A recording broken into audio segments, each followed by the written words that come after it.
Namaste everyone. Very warm welcome to Satsang today. Sadguru Shri Muji Ji ki Jai.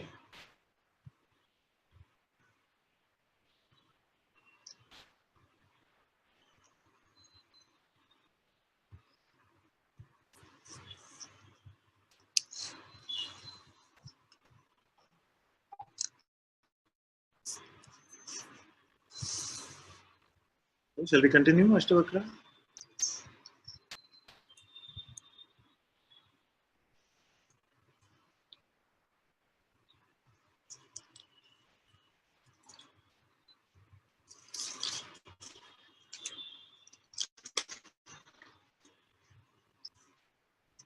We start chapter 14 today. The chapter is called Tranquility.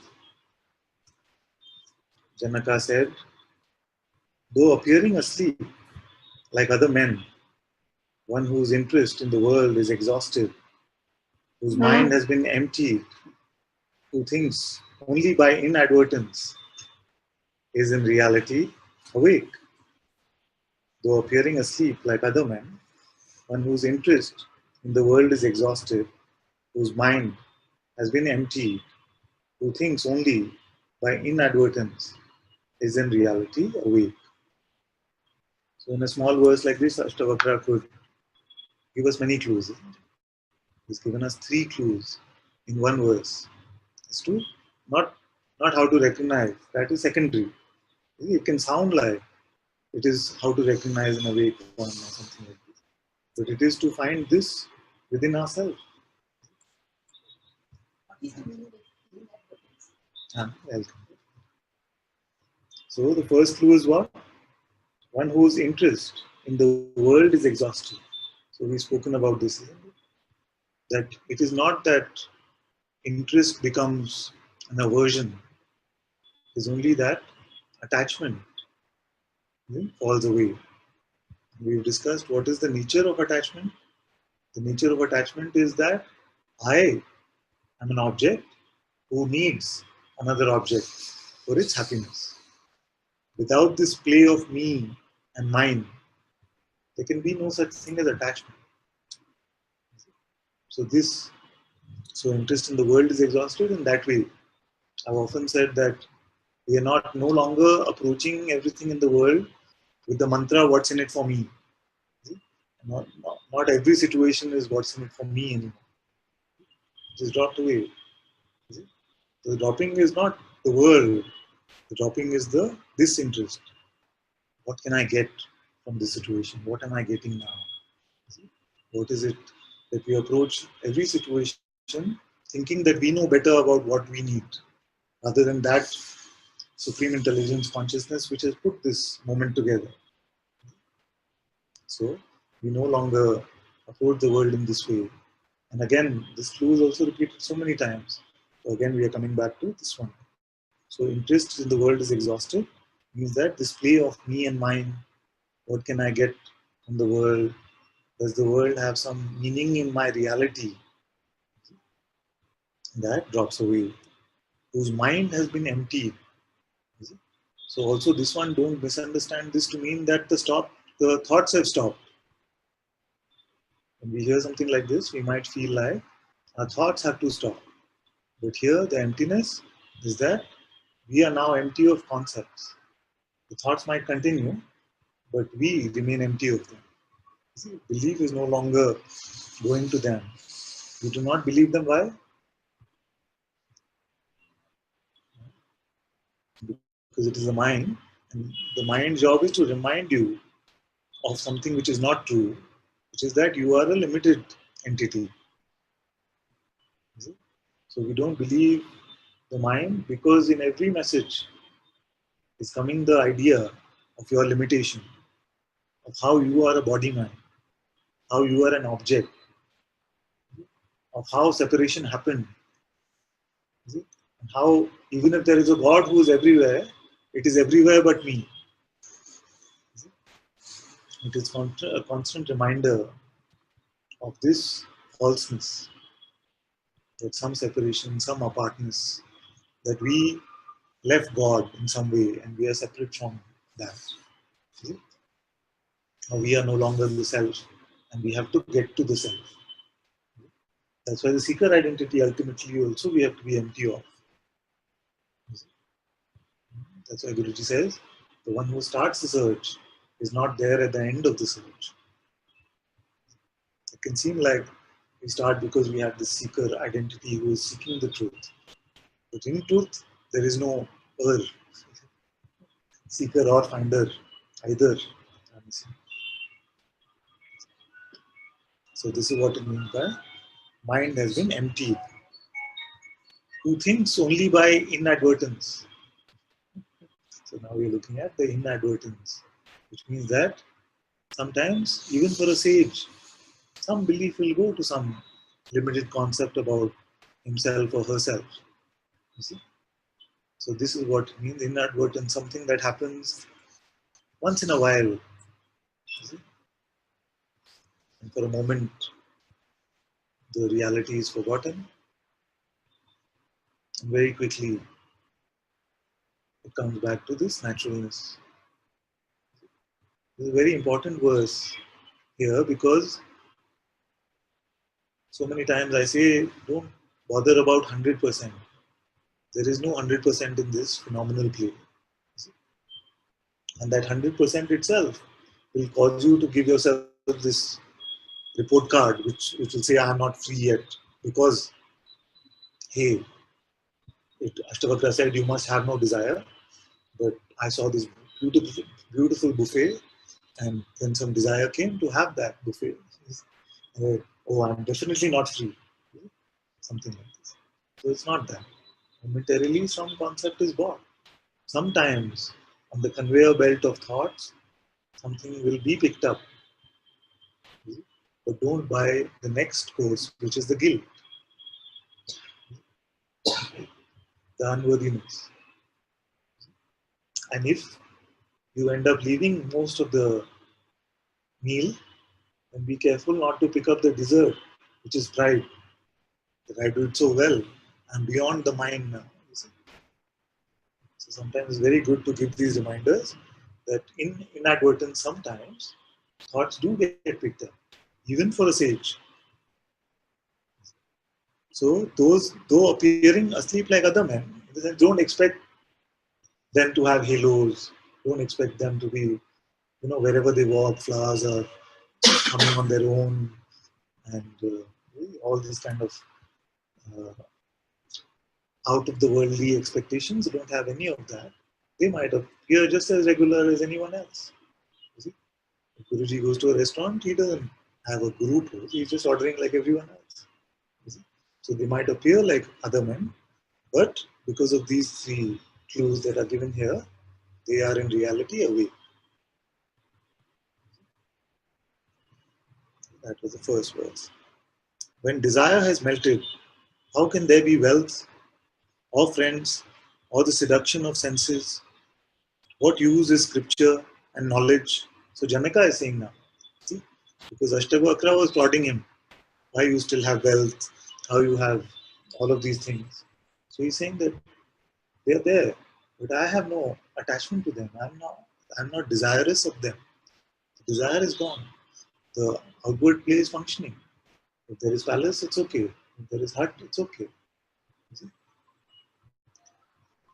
How can there be wealth or friends or the seduction of senses? Because remember, Ashtavakra had prodded him, saying that palaces, wives, all of these things, how can you be a king if you are free? Just to test his disciple. So he's saying that all of this is dependent on whether there is attachment. When there is no attachment, then how the worldly play plays is completely fine. Now, Janaka is both an excellent role model and a bit of trouble. A bit of trouble, why? Because as Guruji says, everybody wants Janaka style enlightenment. You know what? You want to be the king also, and you want to. See? So you have an expectation that, oh God, if it happens for me, oh Guruji, if it happens for me, please make sure that I have the Janaka style. So my comforts, my palace, you see, all this is not taken away. But truly, even this expectation drops away And then you come to this prayer, I just want you, my Lord. I just want the self, Guruji, irrespective of how this body is kept after that. And then, whether palaces remain or don't remain, truly, this one is unconcerned.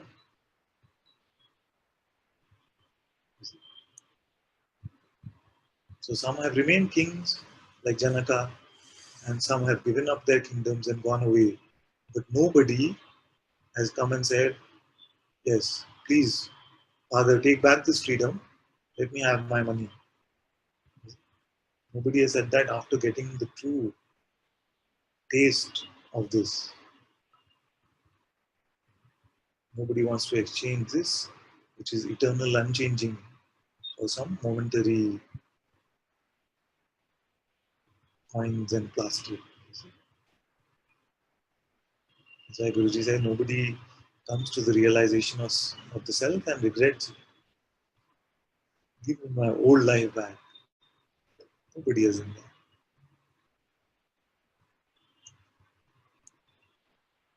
Also, he said, what use is scripture and knowledge? A bit ironical because it is part of the scripture itself. This statement. What does this mean?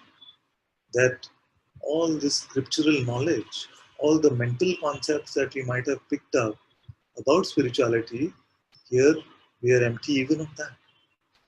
That's why the sage said, Sage Janaka now said, empty, empty including, because many, even in satsang for many, what they know of spirituality prevents them from becoming open and naked.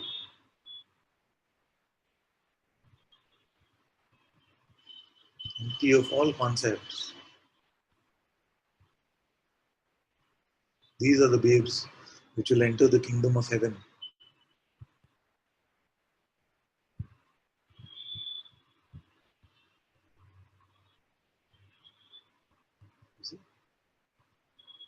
So nobody is asking you to memorize the Ashtavakra Gita. Only saying, find the clues which are available to you, apply them, use them to empty yourself of conditions, and everything can be kept aside. Point of the concepts of satsang, the point, the point of the pointing in satsang is to remove, is to empty out your basket of concepts, your basket of conditions. I feel Bhagavan said it best when he said that these are thorns that we are using to remove other thorns, and then these also will be thrown away. One of the best examples of the thorn being the question, who am I? It cleans up everything else, and at the end, even that is kept aside. He also said that we use a stick to light the funeral pyre, but we don't keep the stick after that. Once the funeral pyre is lit, then even the stick is thrown away into the funeral pyre. So when Janaka is saying now that I'm untouched by any of this, whatever might come and go, I remain just a solitary witness. And do I need a scripture? Do I need some knowledge? No. Everything is allowed to come and go in its own way. I have realized the Supreme Self, the witness, the One. I am indifferent to bondage and freedom. I have no need for liberation. Who can say these words?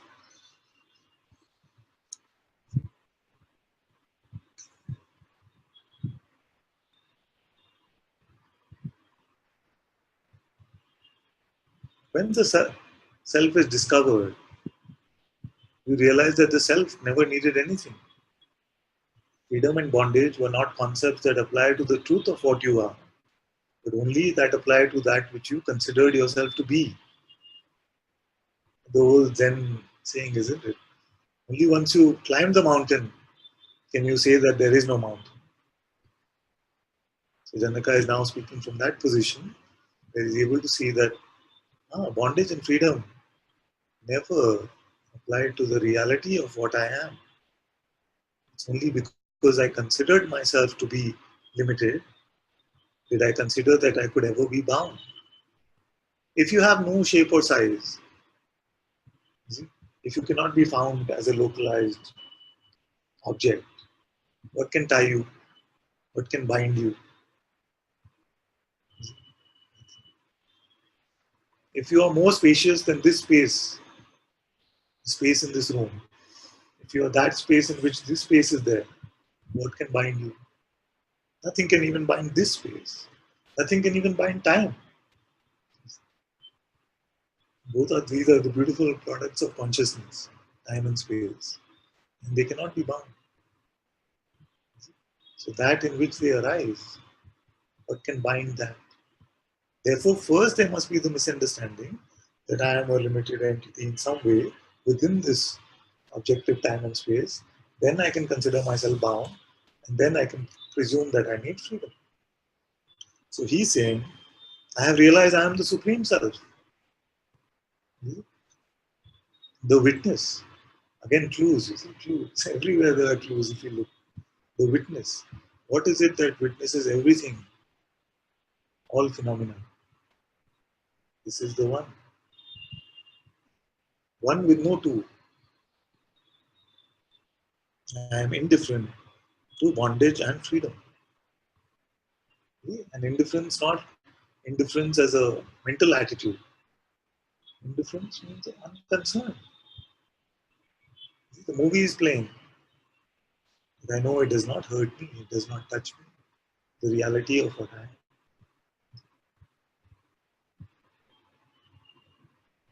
I have realized the Supreme Self, the witness, the one.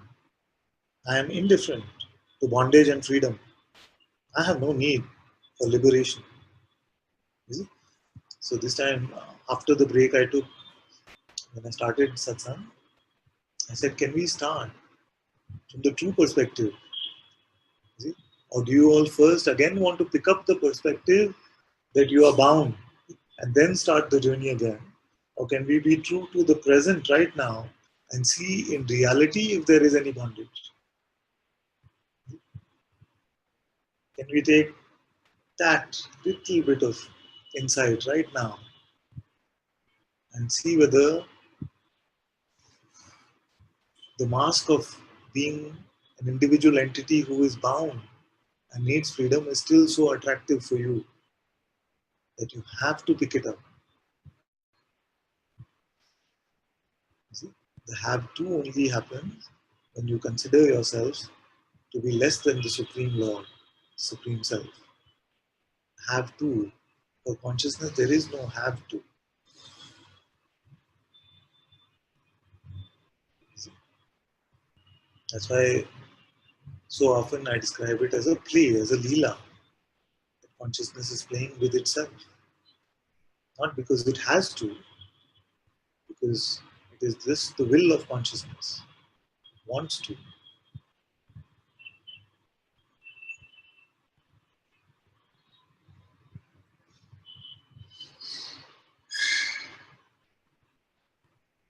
And the best news is that you only experience reality, but you interpret it as bondage. There is never a true experience of bondage. A true experience of bondage. Suffering, bondage, all of this belongs to that one which you never can truly become. The ego, the identity. It is a minor aspect of your existence which plays out because consciousness still might be getting some, must be getting some juice from that play, some enjoyment in watching this movie and relating to the character as if it is that. Now, as it is outgrowing that play, growing out of this individualized play, it is discovering its true nature. What is its true nature? I have realized the Supreme Self, the witness, the one. Then the last verse is, the last verse, short chapter, last verse is the inner condition of one who is devoid of doubt, yet moves among creatures of illusion, can only be known by those like him. The inner condition of one who is devoid of doubt, yet moves among creatures of illusion, can only be known by those like him. How? Because mostly when it is said like that you are free right now, what is the most common doubt that comes from the mind? It can't be that simple. Can it be this simple? That is, although it seems light, but it's a doubt. Can it be simple? Basically saying, but it can't be that simple. It can't be this obvious. But but I've always known this. Something like that. So I'm reminded of two things. One from Papaji, and the second from Yogi Ram Surat Kumar. So remind me, Yogi Ram Surat Kumar, if I forget by the time I finish telling the first story. One came, and I shared this video with some of the local ones here. One came to Papaji and said, Papaji, help me, because I don't see God. Papaji said, God is seen by those who don't doubt. Don't doubt. Now, don't is doubt. What do you see? Again, he said, but I don't see God. Papaji said, what did I just say? Don't is doubt. Drop it. And what do you see? I see God. And it was not this word play. In that moment, something shifted in him where he saw that all that he's been seeing is only God. And he's been labeling it as object, as thing, as me, as other. What a beautiful interaction. We are so lucky that it got captured on video. Such a simple satsang. One comes, yes. One came and he said, I don't see God. And he must have had some openness, some innocence too. And Papaji said, don't is doubt. Drop don't. What do you see? Just for one moment it came back, but I don't see God. Like, what did I say? Don't is doubt. What do you see? I see God. And then what did he say? It's that simple. It's that simple. Isn't it? He said like, it's just that simple. That's all there is to it. We have been only misinterpreting. All there is God. We have been interpreting it as something individual, something as a separate object. So this is what I meant earlier when I said, Jesus said, only the babes will enter the kingdom of heaven. Exactly what it means.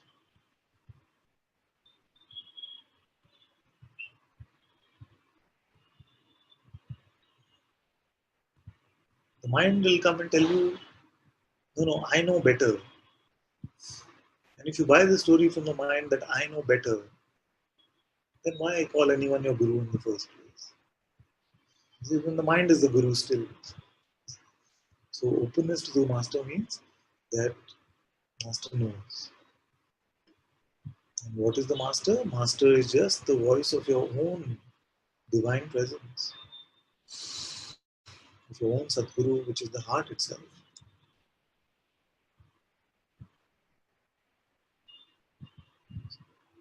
So that's why many forms of spirituality, the spiritual journey is known as the journey from the head to the heart. We move from allegiance to this voice of the mind to this intuitive presence, intuitive voice, intuitive guidance, which is satsang.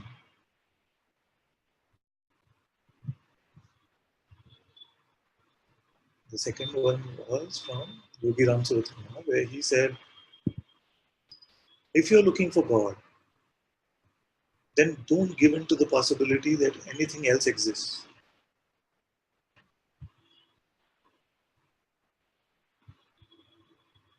And he said, maybe I'm paraphrasing a bit, but If God is what you want, why do you give the possibility that there is something else?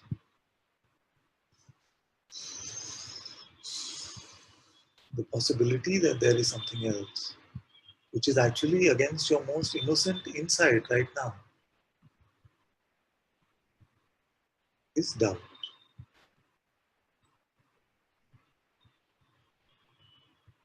And we have nourished this doubt, nurtured this doubt. Every time we have believed the concept of an individual me, we have played the prodigal son. Every time we have bought the story of the me. And if we play the prodigal son, then it can feel like when we come back home, there's bound to be some fear. How will my father accept me? Will he treat me badly? So this guilt, this fear, and then the hope that maybe I can make it as a person. You see, this is the story, isn't it? Maybe I can still make it, and he tries and tries and tries. Nobody has ever made it to this eternal peace, eternal contentment by retaining the idea of separation, of separateness.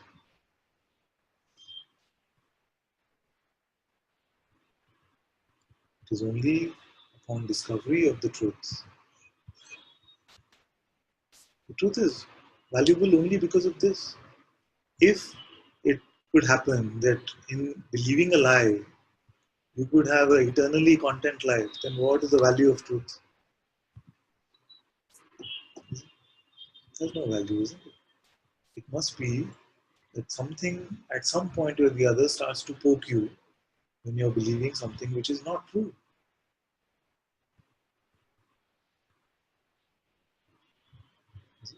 So this chapter is called Tranquility.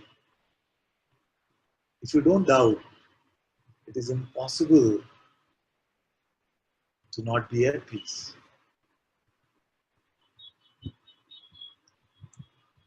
So many things over the years we have heard in Satsang. When you hear something like, the universe knows the recipe, it is not making a mistake by putting too much salt in your life or too much sugar in your life. God knows what it is doing. If you doubt that, why God? Why? Why does it always happen to me? I've said this before that why is the favorite question of the mind. You see? And who is the least favorite? Just one alphabet change. Why is the favorite question of the mind? Why me? Why? Especially this why me? Why? Including in satsang. Why father? Why? Why me? Why am I still suffering? This one just came yesterday. He looks like he's free from all suffering just in one day. I've been coming for 3 years. Why me, father? So I say, what about if we change that question from why me to who me? Um, yeah, I know, father. Nothing is happening to awareness, father. Then who is this you? This why me? Anything to do with the me is the voice of the doubt.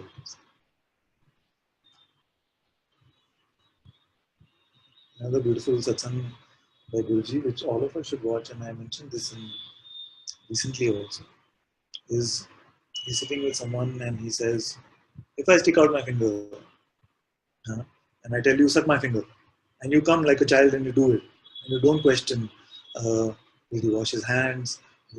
Why is he asking me what is going on here? I don't think, all this kind of thing. And you have that kind of innocence of a child. It's,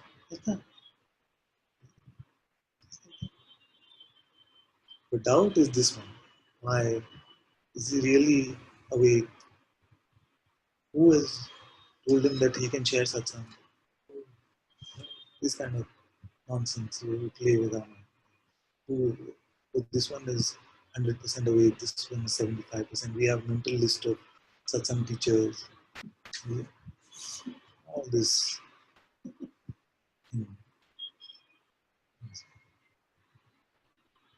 all it needs is one instant of emptiness, one moment of insight.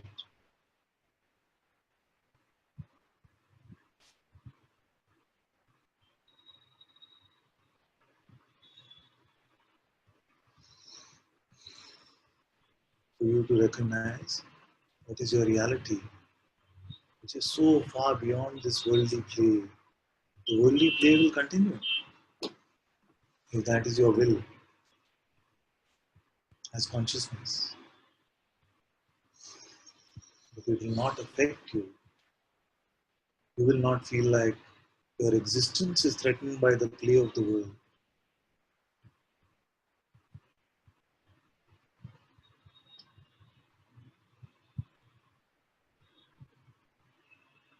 This is the beautiful chapter on tranquility.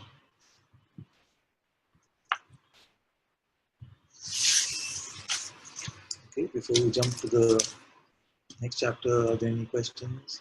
Preferably about this direct truth which is being pointed to. Can you read the last verse again? Last verse.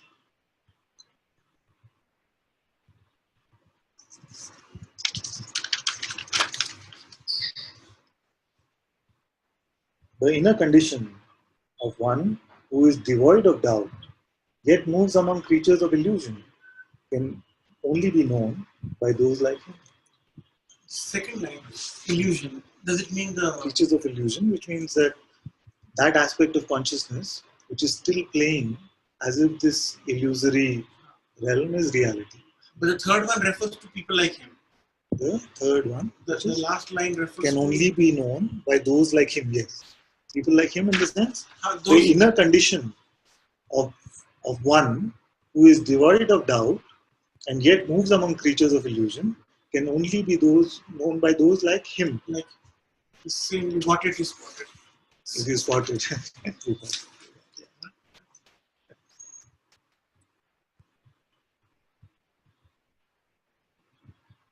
Julian has a question. Julian can come.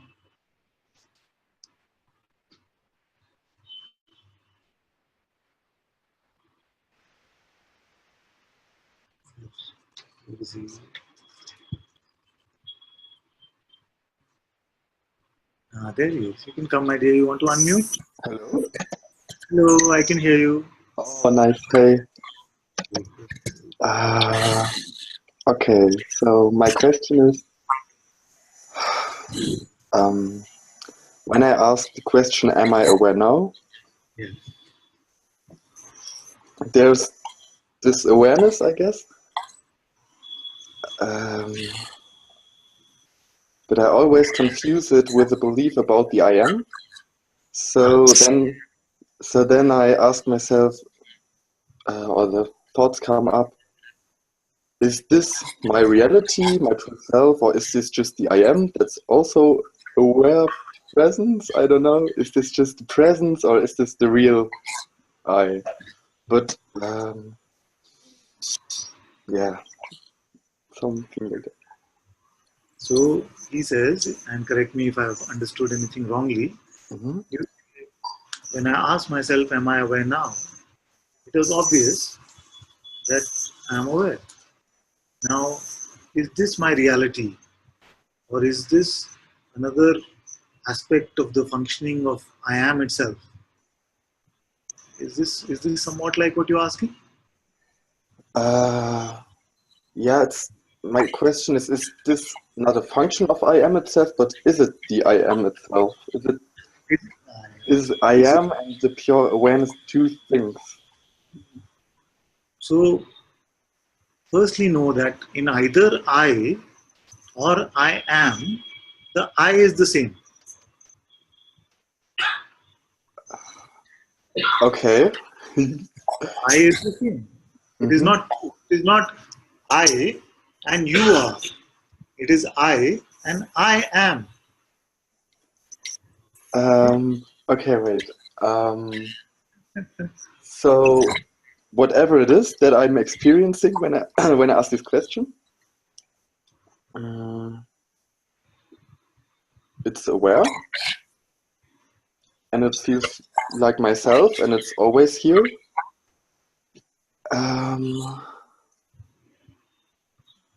Yes.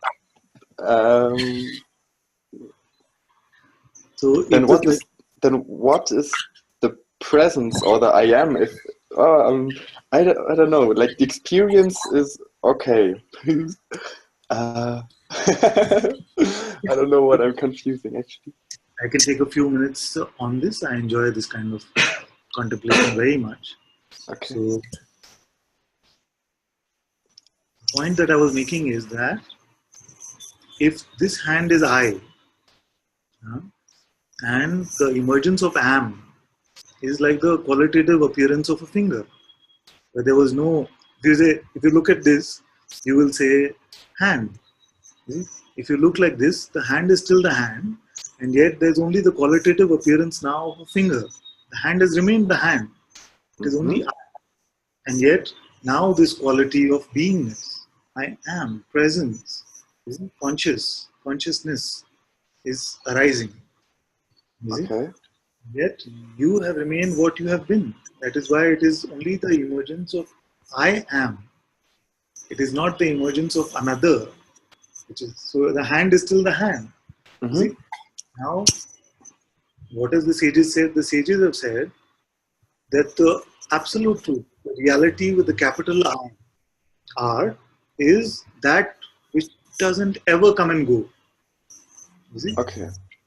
Doesn't ever come and go.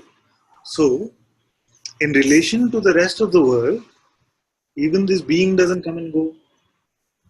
So, for the world, this amness, this consciousness, this beingness is the deity, is God.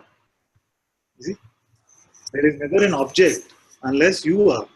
Can you say there is an object, I was not there? You can never say that. So Yeah. Guruji calls it the deity of the waking state. Because this is that which is the unchanging as far as the objective appearance is concerned, any phenomena. For the phenomenal, the reference point is this consciousness, without which nothing can exist, no phenomena can exist. Okay. But for you, even this amness is not a constant. Is it? Even this amness, it comes and goes. That's why I asked you the question, what is it that wakes up? Yeah, but how does this amness come and go? Just maybe so you can understand me more. I can experience if I look at some object in very closely or anything. I can sense that it's the same substance and everything. Like if I look at my guitar and what's it called? This pillow. That it has the same substance and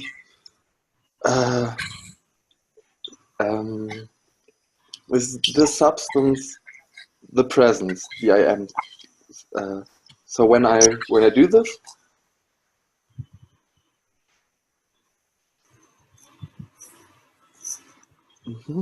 yeah.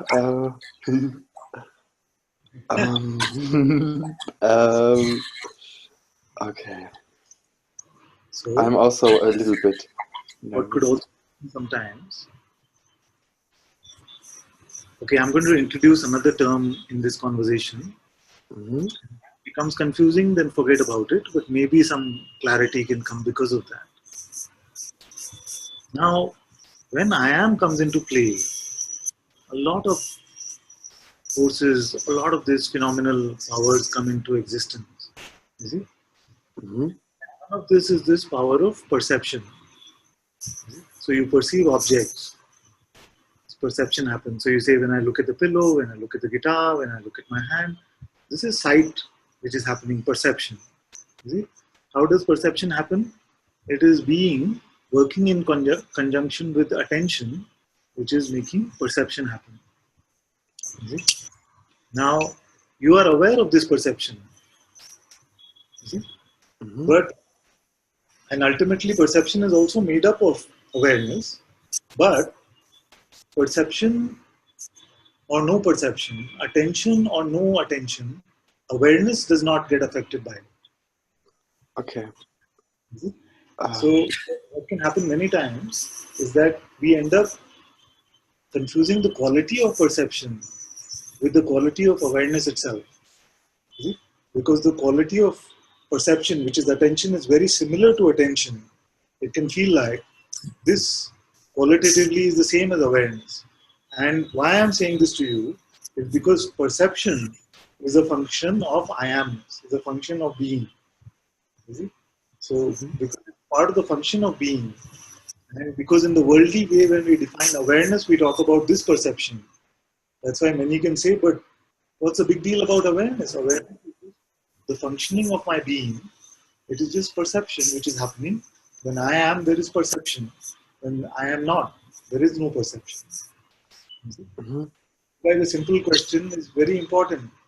So, what happened at the time that you woke up? What is it that woke up?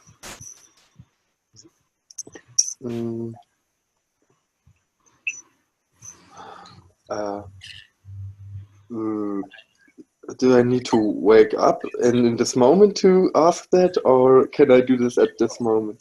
You were able to report that when this happens with me, I get confused. When I look at this, it's a bit confusing. You see, that report is also from the past.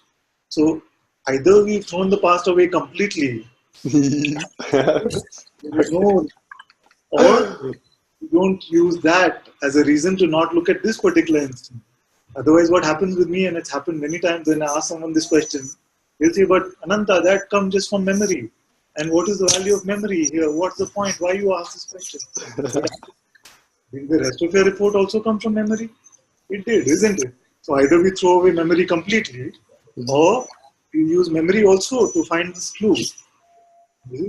Everything in the world works both ways. If memory is a tool for identification, we can also use it as a tool for freedom. So do you want to use memory? Then you use it both ways. If you say, okay, I'm empty of all of that, then I have to drop it all, the whole memory thing. Okay. The mind's purpose and say, okay, I'm confused. I don't know what I am. Because it's using this past experience to make a confused one out of you.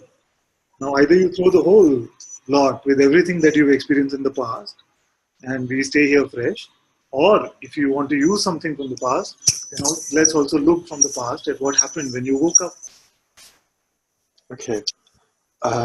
Let me think. I will see. Look.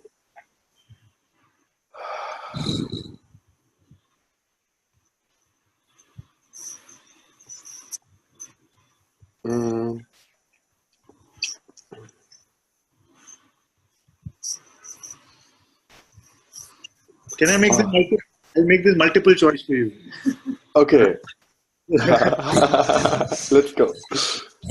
Multiple choice. First option is that you were awake last night, you see, and there was some light around you, there was a room around you, there was a bed, you see, and suddenly there was a lapse in time, and suddenly the time changed, it was morning, and there was a room which was much better lit, and actually it was just like that.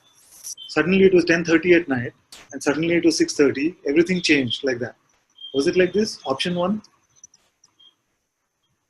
I have to see if I understood what you said. You said, I think I didn't understand. You were, it's 10 o'clock and you're in a room and you have this room perception thing going on. Yeah. And then what I thought right now was, and then you go 4 hours back and have another perception, and what remains, or what do you have another point? What's the point?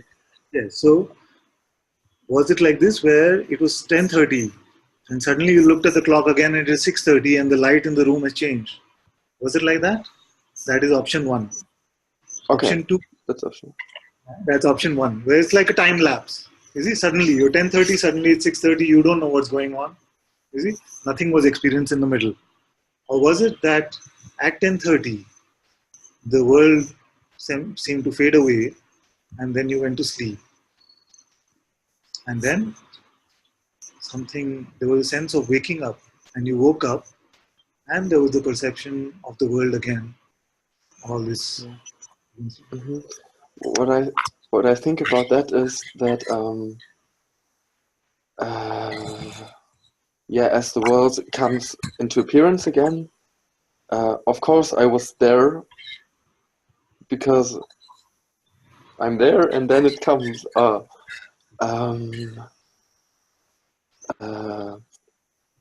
Yes. Now, another way to ask this question. Another way to ask this question is sleep your direct experience, and you experience sleep, or it's just something you heard about from people? Because once in a day it happens to you that you undergo this time lapse, and you go to people and say, I don't know what happened. You see, and they say, no, nothing. It's normal. It's just something called sleep, but you've never experienced it. Oh, could you say that again, please? I didn't. Okay. Was it that you go to people and say, I don't know what happened. Suddenly from 10:30 it became 6:30, and then people have told you of a concept called sleep. Hey, don't worry about it. You see, Julian, don't worry about it. It happens. Time lapse happens for everyone. You don't know what it is, but it is something called sleep. So is sleep that kind of label for you? Or you can say, no, I went to sleep and I woke up. Is it your direct experience of this state called sleep? If I understood it correctly, I think I go for the second one. So sleep, it is your direct experience because it is not just a concept that you picked up. It's not like the concept that the world is round. You see, but if some credible source came and told you that new scientists have done an exploration and actually the world is pear-shaped, you see, you would not say that because you've seen. You would say that, okay, you would believe this. Okay, if you tell me it's pear-shaped, all of this has been a conspiracy theory. All these images of Earth have been wrong because I have never seen it round from my own eyes. I can believe you when you say it is pear-shaped. But for sleep, if I come and tell you, actually, Julian, there's no such thing as sleep, you will most likely say, but I went to sleep last night and I woke up. Your experience. Okay, the sleep thing was always a bit hard to grasp for me because how I understand it is that, but it's so hard to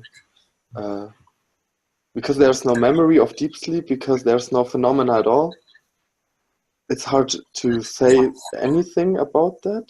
What I can talk about is maybe when this wakes up, that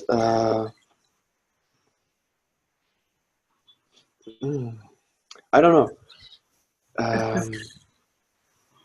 So what's definitely sure for me is that that awareness of myself is the same when I'm in waking state, when I'm in sleep state. I sometimes have this crazy dreams where I lie in my bed, and it's like my real room, but it's not at all. It's just a dream, so it's just as real as this. So yeah, and then deep sleep. For me, what I think is that it's the complete falling to every even of beingness, that everything that can be perceived is gone. So there's the pure I, but I can't really talk about that. I don't know. This is very good. If we go back to your original question now, say that I'm a bit confused about what is my true self. Is it my being, or is it that awareness which is aware even of being, or even could it be that this awareness itself is just a functioning of my existence or being? You see? So you're confused between two very good options. Very good. Okay. So either of these is the end of suffering, because all suffering is personal, isn't it? As long as It you're, is. it's like, Ananta, please help me pick between, am I the Supreme Lord in the light of which this entire universe shines, or am I that absolute from which even the Supreme Lord comes? You see, these are the two I would say aspects. the second. And mhm. And I can, oh, it's so crazy. When I say am I aware now, there's this awareness and it's aware. But See, now, this, can I tell you what is yes, causing the trouble is neither that you are the Supreme Lord, nor the one that is even higher than that, as Guruji would say, the absolute from which this consciousness comes. The mhm. trouble is the one who is trying to figure out which one of this is true. It's neither God nor awareness. It is the seeker. Yes, it You is. Like, see? So, you see? So mhm. this one, which is thinking that its reign is going to come to an end if you settle for either beingness or awareness. So Yes. this one is say no till you solve this puzzle. Yes. Mm. Yeah, So it's true. now, if you stop buying this idea that for freedom you need to come to a conclusion about this, Yeah. then what would you mean? Yeah. Hmm. Okay, so this awareness doesn't. Yeah, it's a seeker. Like when the seeker struggles with this, am I awareness? Am I the presence or thing? Then, like a moment before, I was just aware and no problem at all. Like this awareness is always untouched, no problem. And then there comes the seeker trying to understand it. Fuck this shit, like really swearing, and yeah. So it has the power to keep me from less and less the power, but still, like when I'm just aware, there's no problem, and it's super satisfying. And when I'm, for example, with another person, I can look at what they're doing. I can sense the awareness that I am, that they are. There's complete love and freedom. It's totally beautiful. And then there comes, oh, this isn't the final thing. Oh, you have to understand it. And then I'm, oh, uh, yeah. So I need just a bit courage to stay with that experience and to allow that to, yeah, I think. To contemplate whether the coming of any phenomena, even if frustration is coming, anger is coming, does it change the quality of awareness? Yeah, that's the Is it? point, I guess, because it What the can mind, tell you it can tell you that it does, and it can tell you, oh, now it's gone. It's oh. But if you really look and stay to the experience, no, it's still there. Even if you just would, yeah, no, it doesn't matter. Yeah, I wanted to say, even if you just think about it intellectually, it wouldn't make sense because this anger stuff coming up is also evidence for, yeah, for the beingness. Oh fuck! I just dropped a lot of milk on my bed. That's okay. like you can come back. Okay. Okay. So, What I'm saying is, yeah. the problem here, if there is one, actually there's never one, but suppose there's a problem here. Only problem I would say is this checker guy. You heard Yeah. this term before? The checker guy? The checker guy is the one who is making the report card about you. Yeah. And any report card can never be about that which is unlimited. A report card is always about one who is limited. And because we have used this checker guy in various aspects of life, like in school there's a report card, in college there's a report card, in relationship your girlfriend is always giving you a report card. You see? So everywhere we got used to the report card. So even now in spirituality, we take a report, what are the parameters, how much peace is there, how much joy is there. Really like that. Something which is limited. The unlimited has everything. There is no report possible about it. You see, all aspects will come and go. Yeah. It's That's just the seeker identity is getting activated when we believe ideas about having to check about whether we are free or not, or have I come to the ultimate discovery or not. Even to come to being, for most spiritual paths, even to come to beingness is the end of the spiritual journey. You see? For most spiritual paths. You see? And some actually say very beautifully that your job is to come to being. Whether after that there is an absolute, or whether you can stay as the absolute, or that all of it is nothing to do about that. it's no problem anymore. The only problem is for the seeker guide to awake to present. Yeah. Okay. It's not happy with the A, it wants the A plus. The absolute, Yeah. absolute. Yeah. Great. And what I experience is currently that the interest in this seeker following the report guy, or what, it becomes less and less because it always ends in suffering. It always ends in, I don't know, me sitting in my bed, eating, smoking cigarettes, and why should I do that if just am I aware has so much love and freedom? So the choice is easier and easier. Yeah. So it's maybe it's like for some part it's very good that the seeker here is so I want absolute truth to go deep and really don't be satisfied too early quickly or something. But now I really feel like I should just drop that and just be aware, and that's it. Just be, and don't use any phenomenal appearance to make a report about yourself which sound Okay. as if it is true. You see? Okay.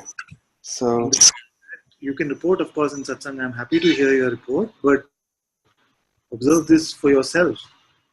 That this checker guy will come and say, today peace 50%, frustration 50%, therefore you are less free, you're not being aware enough, or some nonsense like that. Yeah. You see? As long, yeah. There It is just no has to be seen as what it is, and then it's like no power at all to it. But be independent of even like if something seems to go wrong or right. All of it is your children. Everything is a product of consciousness. Yeah, just really stay to the actual thing, to what's really, am I aware now? Stay at this. Don't know philosophy about it, or not philosophy, but no philosophy about. Just stay with what it really is, and and it's so satisfying when I stand as this. There's total happiness, total love, total inspiration, total and motivation. In life, it's so beautiful. So why? Yeah. So, for some time, focus on that which you said before and let that which you said after and take care of itself. Before what? And was just to see that you are aware. You see, after and what happens because of that. So for some time, don't be concerned because of that. What happens? You see. I didn't acoustically didn't understand what she said. You said I tried to hear it now. What I said is, you made a beautiful statement. It had two parts. The first part was, you're just going to stay with the recognition of who you are. Yes. The second part was that when I stay with the recognition of what I am, then there's so much peace, then there's all of this. So I'm saying for some time, don't bother about the second part. Don't bother about the peace and what's coming after that. Just stay with it. Just stay with the experience. Stay with your recognition. Yes. With no concern about what is the byproduct of it. Yeah, because that's also then, I don't know, maybe it's a bit trappy because with expectation, like I'm now total bliss, and then something comes up, and then I'm so really just stay with what's with that and see how things go, because when staying at that, where's the problem? There's no Yeah, yeah. Oh, nice. Thank you. Thank you.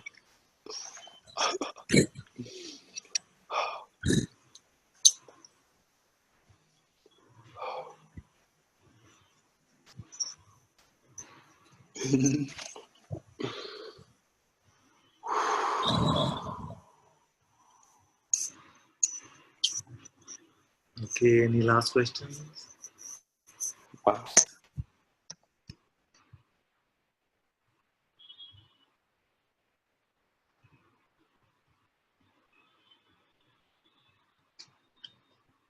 Yes.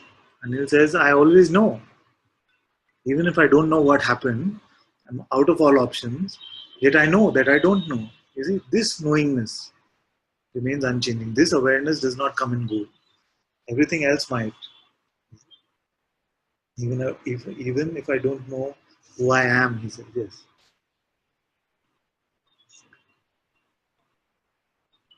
Vidya asked a question. She said, Father, isn't thinking due to inadvertence only even?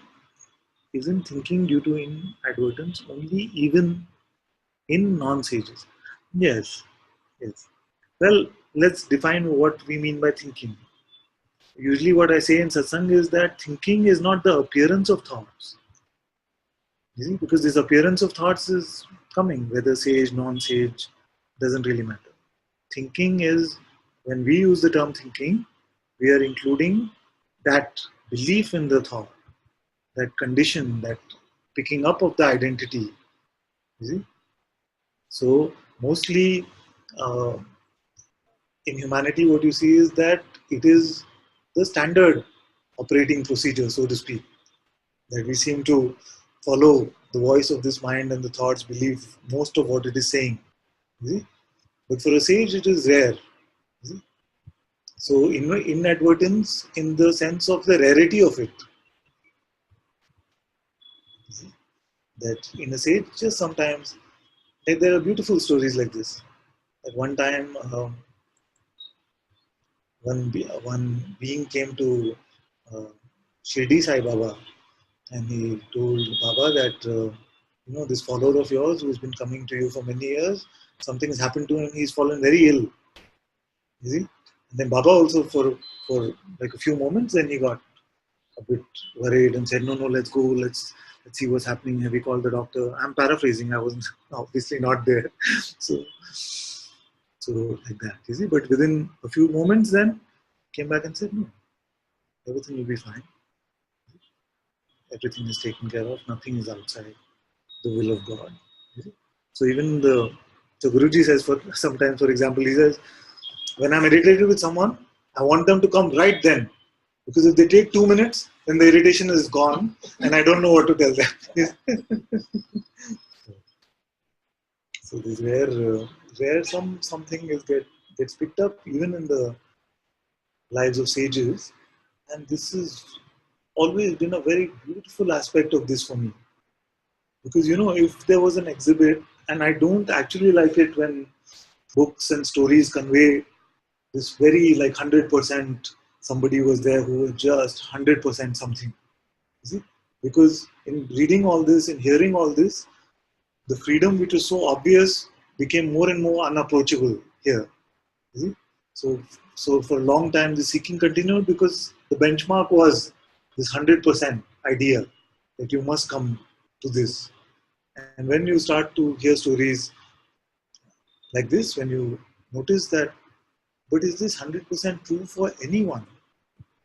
That's why they've done a great service to all of us by putting that moments in the lives of all the great ones. You see, that's why the part of Ramayana which is very enjoyable for me is that Ram also cried from grief when Sita was taken away. He also considered himself to be a husband, you see, for a few moments. Jesus also had a tantrum with God where he said, Father, oh Father, have you forsaken me on the cross? Because in the face of so much phenomenal stimulus, especially of pain, it is very natural for a moment or two to buy into the idea that you're a limited object or you're a... So the benchmark is not that 100%. So this is what is implied in the statement, that they go to thinking not as their natural way of existence, but as an inadvertence. Whereas for most of humanity, they seem to go to their thinking as their natural way of existence.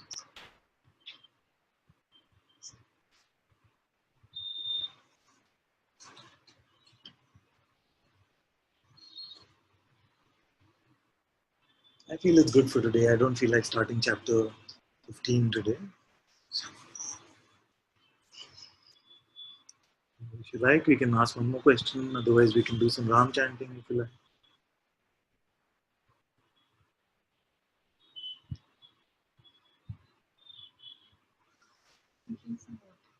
I can drink some water. I remember seeing in a mythological thing that like the sage used to get very angry that Parsuram. Dhruvasa. He was always angry. Yeah, so they said that even his curse has actually become Blessing. possessive. And I recently also he said that not even a word which comes out of a sage's mouth is a useless word. Yes. It has some, it's some blessing in some disguise. So even this inadvertent thing, it could just be that, maybe, like you said, they at least give you hope. Yes. Yeah, because sometimes when we It makes this freedom so approachable. Otherwise, this is so difficult. You're saying, again, you're listening to the. Thank you so much. Even whatever you say here, however silly it may sound, actually it's coming somewhere and it's stirring up something somehow.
there are some new ones also here today, both in the room and on the Hangout. So, can we run through the clues once that we found in the Ashtavakra so far?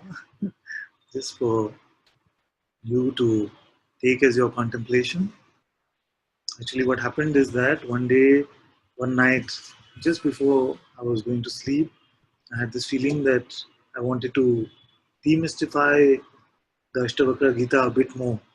See, because what it is a series of verses which can sound like a conversation about freedom, but every verse is actually giving us a pointer, a tool for self-inquiry.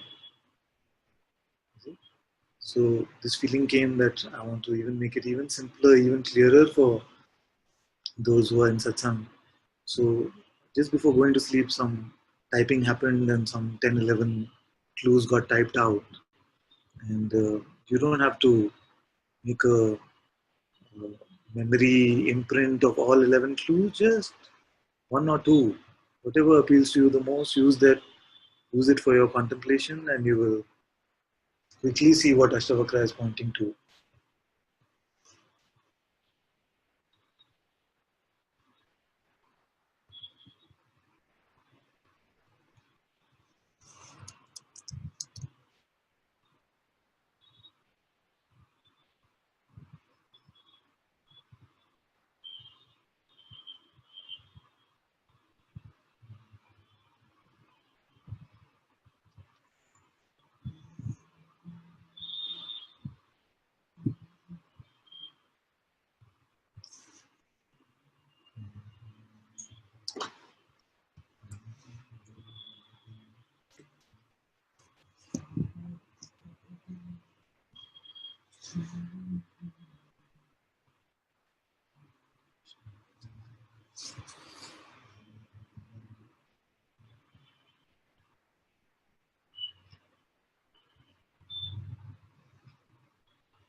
Now they've actually labeled the folder submission.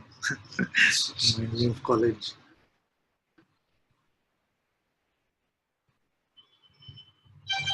So how many have sent in their submissions? Let's see. Oh, many files in this today. Amaya has sent, Chaitanya has sent, then Krishna has sent some, Manju has sent, Murad has sent, Paul has sent, Shivani is there, Tarun has sent. Impressive.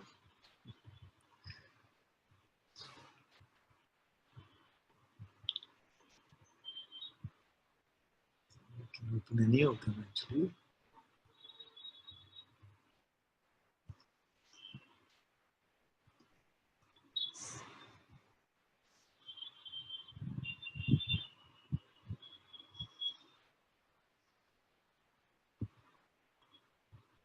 So the first clue was very, very early on in the Ashtavakra, which is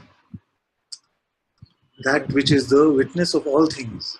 So this is a clue, and the verses in the Ashtavakra which correspond to this are verses like, "You are not earth, water, fire, or air, nor are you empty space." It's very beautiful. And if it's a bit confusing, you can go to the transcript of this or the recording of this. We've spent a lot of time discussing this one. You are not earth, water, fire, or air, nor are you empty space. Liberation is to know yourself as awareness alone, the witness of these. Then verse 1.5 was, you have no caste or duties. You are invisible, unattached, formless. You are the witness of all things. Be happy. See, so like this, many verses are there for this one clue. The second clue was that which remains unchanging. The first is that which is the witness of all things. Second clue is it also remains unchanging. So what are the verses? 7.1, in me, the shoreless ocean, the arc of the universe, drifts here and there on the winds of nature. Then verse 7.2, in me, the shoreless ocean, let the waves of the universe rise and fall as they will. I am neither enhanced nor diminished. This is very important. I am neither enhanced nor diminished. Although I am the shoreless ocean, the waves of which, the arcs of the universe, they rise and fall. But I am neither enhanced nor diminished. So, I'll give you an idea. When we look at something like this, notice how the mind will come and say, but you must now become like this. Is it? Now, this has to go away completely. What is the truth which is being discovered? I have always been this. I am that shoreless ocean, ocean with no boundaries, in which all these waves and ships are coming. And many ships which are like the universe, They come and go, up and down they come. But I remain untouched.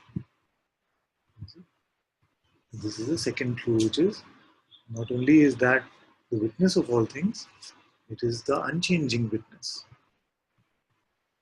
Then, third, which is similar to what we just spoke about, that which is beyond limitations or boundaries.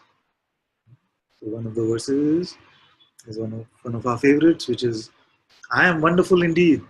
I am wonderful indeed, beyond adoration. I am astounded at my powers. The universe appears within me, but I do not touch it.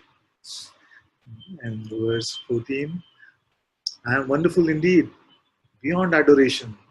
I am everything thought or spoken, and yet I have nothing. Let's take one more verse about this. I am unbounded awareness. Unbounded awareness.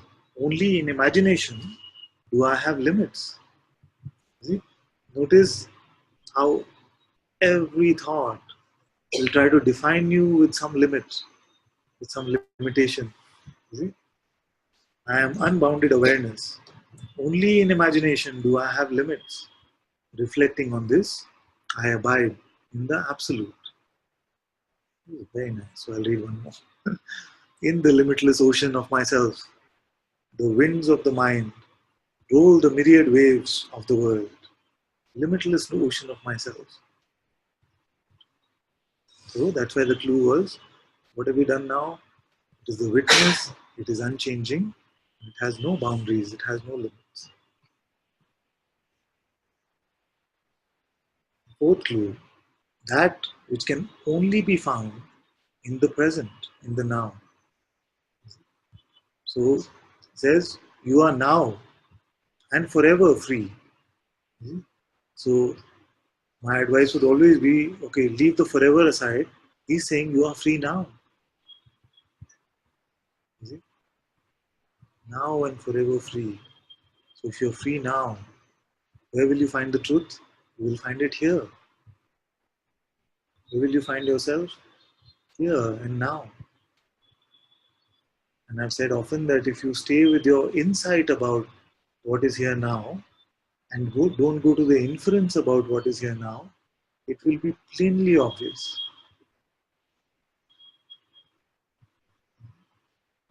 Then, clue is that which has no desires or aversions, beyond attachments and detachments. So today also we covered a lot of that. There are many, many verses in this. Thank you, Chaitanya. You've done a very good job. Many verses he's found about this. More than 20 here, which is very good. Then, sixth clue, that which is beyond doership, action and inaction. So doership means not just this opposites of doer and non-doer. Go beyond doership and non-doership, action and inaction, both do not apply to the reality of what we are. And again, many verses have been found. This. That which is beyond separation and union. See? So it is not that awareness manifests as consciousness and then becomes lacking in something. Or consciousness then plays as a person and it becomes less consciousness. See? It is not that. The truth is always remain, neither enhanced nor diminished. It is remain complete. So that clue points to that. That which cannot be found by the mind, which means what? That no concept, no judgment, no inference, no, not even visual, no creativity will point you to that. All these mental constructs will not point you to the truth of what you are. If you're just holding on to a concept, I am awareness, and using that as a defense for your ego, or using that to show that you know something, you see, then know that this is just mental. Mental Advaita can only be used as thorns to remove other thorns. But mental Advaita, mental anything, is not the truth.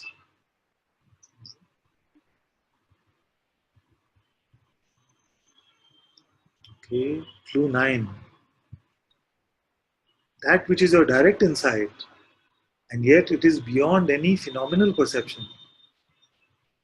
It shows you where to look. Okay? If you leave all phenomenal perception aside, have you also left? If you leave all phenomenal perception aside, have you also left? And if you are still there, how can you be there? It must be only as that which is non-phenomenal. So these words, don't get confused by them. Follow the clue. Find out that which is remains, which is not phenomenal. I said often, isn't it, that if you put all phenomena one by one into a basket, have you also gone into the basket? But there is an I which remains, the self, the absolute awareness which remains outside the basket. Clue number 10. That which is the source of your being, which in its unassociated being is consciousness. Okay? So, yesterday I felt to say that when we shrug off the dust of concepts from our being, then being shines in its unadulterated light. Just shrug off the dust of concepts from your being. No matter how valuable it might seem, it's just dust. That which is the source of your being, which in its unassociated being is consciousness, and playing as associated being is ego. So there are actually 2 pointers in this. Where does being, whether associated or unassociated, what is the source of that? And the second clue is how to come to what is the point of satsang, which is to come to this unassociated being.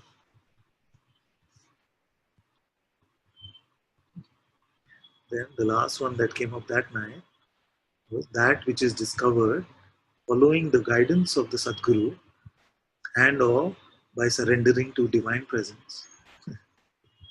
That which is discovered following the guidance of the Sadguru or by surrendering to the divine presence. So then Chaitanya said something very beautiful that day because he couldn't find a verse about this in Ashtavakra. So he's saying it's just Father's way of telling us something or fooling us. But I was saying, is this meta? Is this meta in a way that we are coming to this after being in satsang? So this itself is a part of the play of satsang.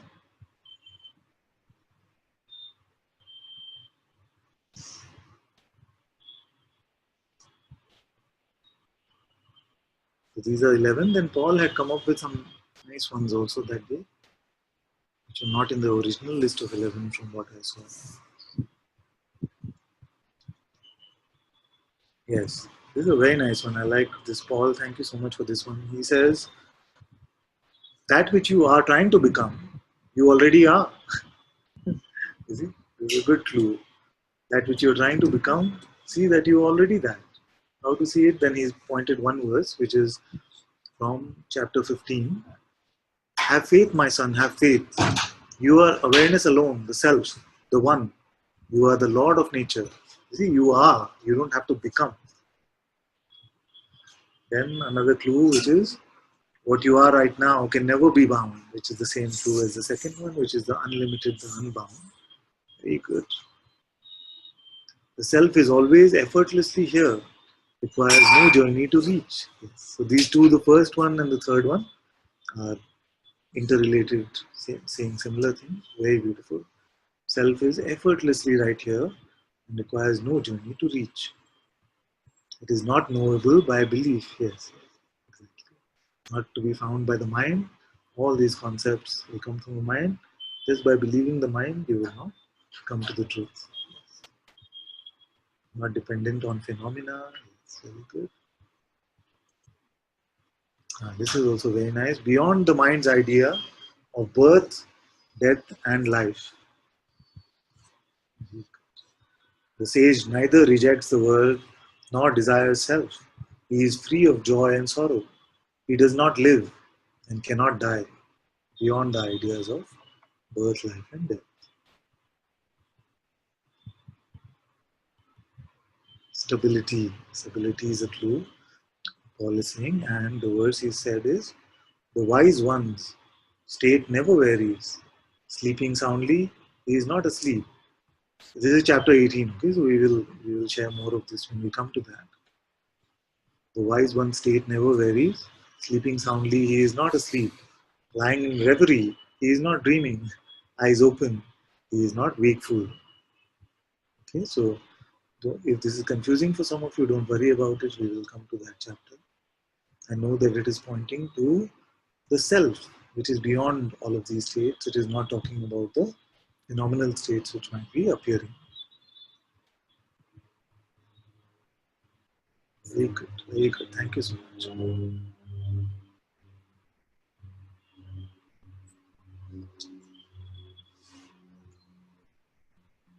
Okay.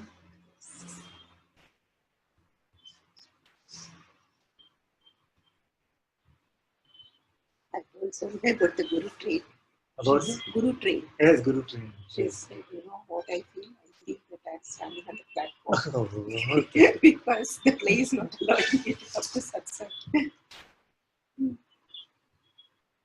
The train is in her heart.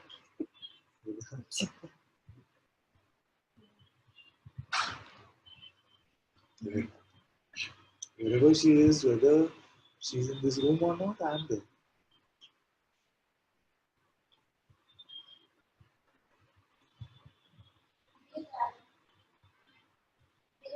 Yeah. ठीक ठीक खुला छोड़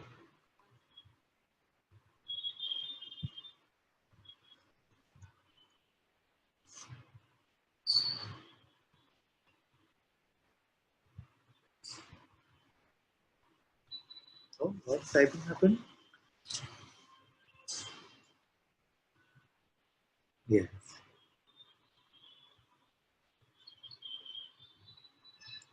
Further, can we say waves of universe are nothing but the voice in the head because perception of the world does not trouble us at all? Yes, yeah, but what he's meaning, I feel, is not the feeling of the ups and downs. The feeling of the ups and downs, if that is what waves is conveying to you, is because of the voice, belief in the voice in the head. But what he's talking about is just, I'm this shoreless ocean in which all of this appearance and disappearance and objects and no objects, you see, the coming and going of people, events, all of this is just like waves coming and going in this ocean within myself, within my being. There's this giddiness because of the waves is giving you giddiness is because of the voice in the head. You see? If you feel that you are the sufferer of them.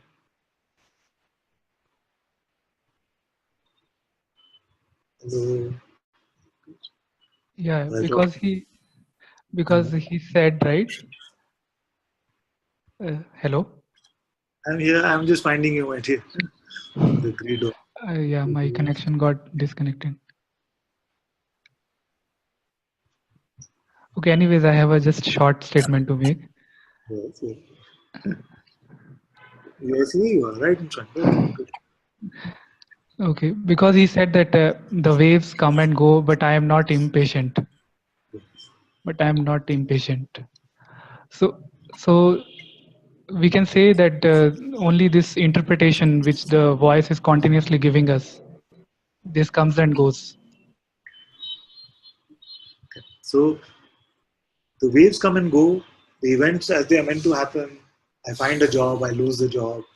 But when the mind comes and says, no, but you have to make a career for yourself. You see, only when this voice comes and says that, I become impatient about something. You see? The waves of the universe are just coming and going. It is when the voice of the interpreter is bought, does this seeming side effect come, which is of impatience or wanting to grasp something or hold on to something.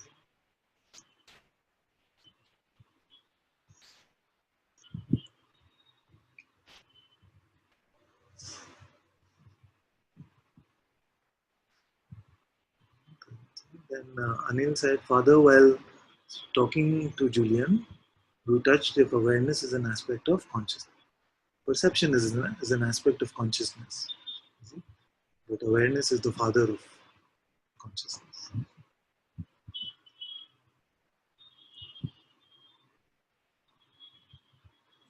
Can we have some clarity on that? I was just sort of funnily just contemplating that I think I will do it and get something psycho. But Connected telepathically? I don't know. And I was like, just in this same second which you did it, I was trying to. So when you said that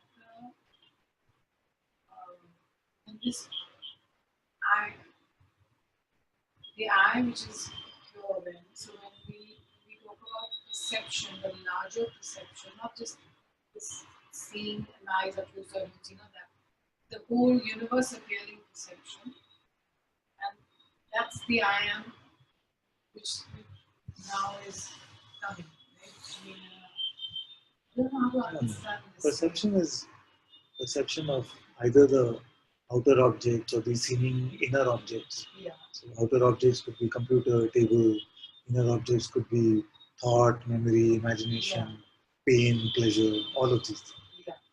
So I'm not restricting perception to just the five senses, but also including this seeming inner perception, because both are dependent on attention. That which is dependent on attention, that is what we call perception. But awareness is much beyond that. So now I see the history. So here the perception is dependent on as long as there's some attention, perception will happen. But awareness is not dependent on that. and the flow functioning of attention, although it's a great contemplation to see what is the relationship between consciousness and attention, but the functioning of attention happens only when there is presence, when there is being. You can never say attention was moving, but there was no being. So it seems it's part of The play of consciousness, we can say that. comes with that. And also, it also feels that even the perception is actually neutral. I mean, it doesn't really have any the attention also. Well, it can have flavor. So it can be hot or cold. It can have qualitative flavor. But suffering can be only because of an interpretation of it. No. So it can be sweet or salty. It can be loud. Perception it can be sweet or salty, loud or subtle. You see, all this quality, phenomenal quality can be there.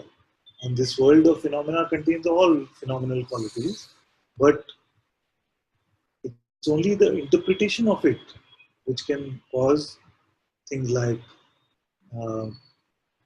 guilt, pride, Oh, so I see what you mean. doership. That it can discern between two Yes, things. red will still be red and blue will still be blue but there's no without the story label about red it. and blue.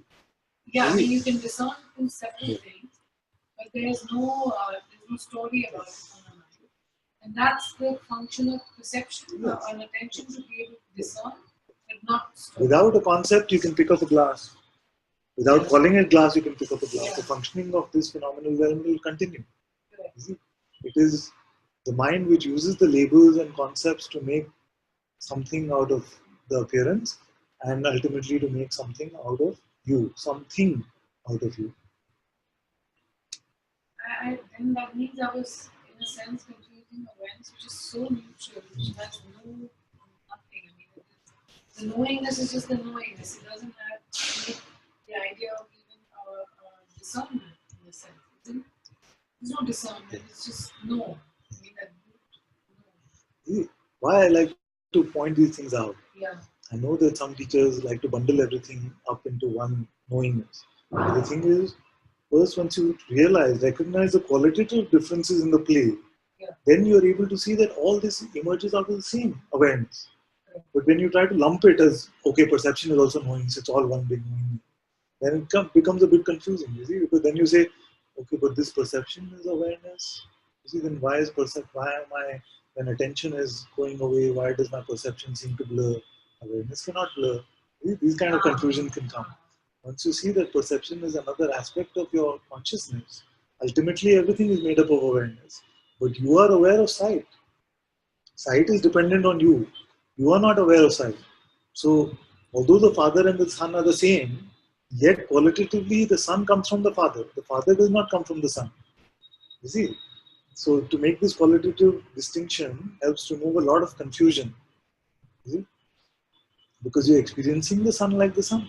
You're experiencing the quality of perception. You're experiencing the quality of existence. And although everything is made up of awareness itself, therefore is awareness itself, these qualitative distinctions we are still experiencing, and the mind has been given power based on these qualitative distinctions. So to notice that, yes, this is how this quality functions, brings a lot of clarity to us.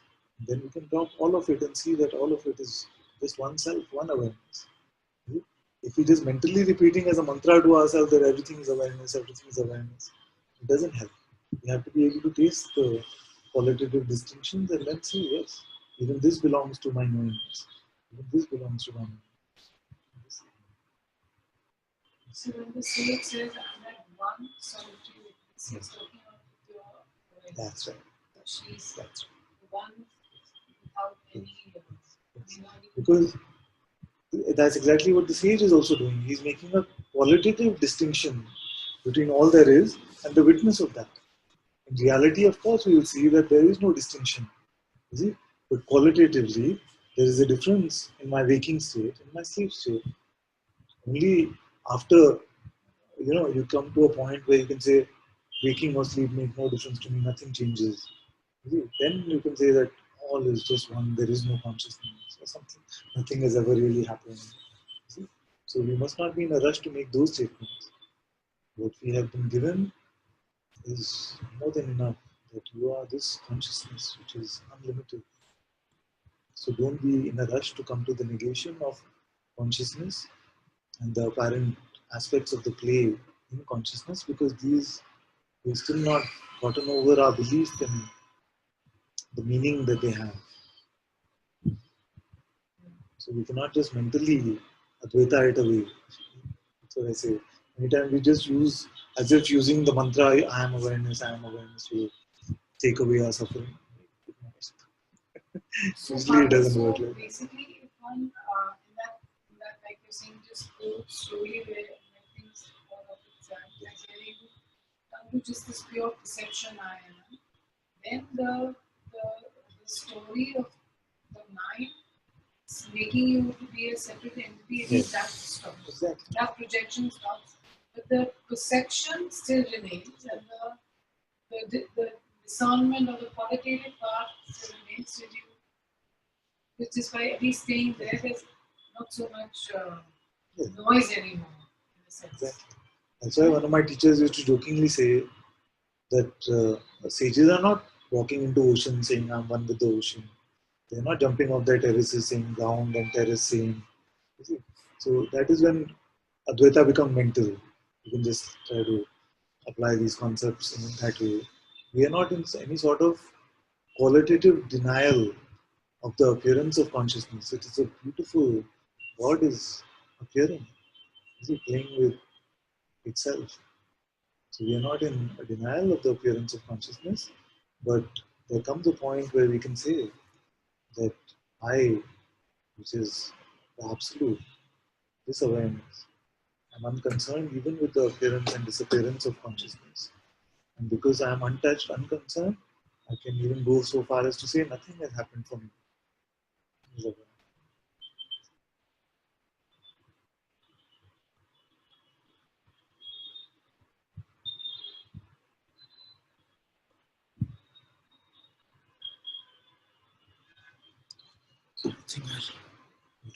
Yeah. yeah, sure.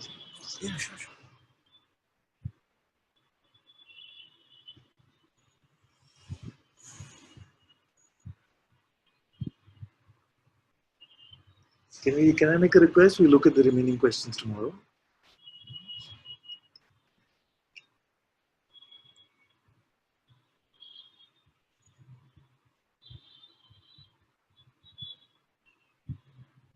Thank you all so much for being in Satsang today.